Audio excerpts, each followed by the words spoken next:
கிறிஸ்துவுக்குள் அன்பானவர்களே, இன்றைய காலை வேத தியானம் ஏசாயா 10:20.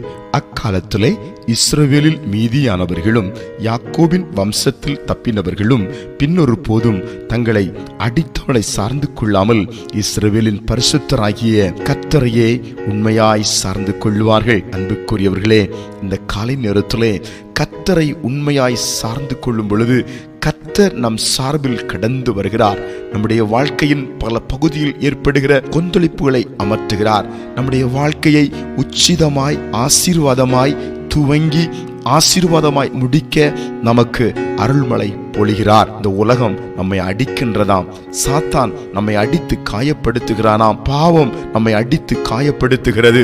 எனவே நம்மை அடித்து நொறுக்கி நம்முடைய ஆரோக்கியத்தை பாதிக்க செய்கிற, நம்முடைய பொருளாதாரத்தை சூறையாடுகிற, நம்முடைய ஆத்மீக மண்டலத்தை கரைப்படுத்துகிற இந்த உலகத்தை ஒருபோதும் சார்ந்து நிற்காதிருங்கள். பிசாசை ஒருபோதும் சார்ந்து நிற்காதிருங்கள். மனிதனை ஒருபோதும் சார்ந்து நிற்காதிருங்கள்.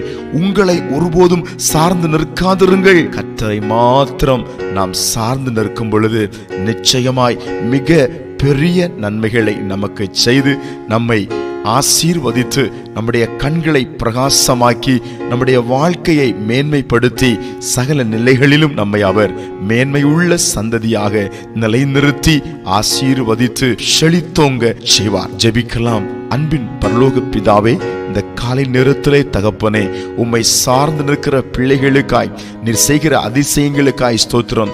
இனியும் தங்களை இழிவுபடுத்துகிற, தங்களை கெடுக்கிற உலகத்தை, பாவத்தை, மனிதனை, சாத்தானை நம்பி நிற்காதபடி இந்த நேரத்திலிருந்து உம்மையே சார்ந்து நிற்க கிருபை அருளுவதுக்காய் ஸ்தோத்திரம். இயேசுவின் நாமத்தில் ஆமென்.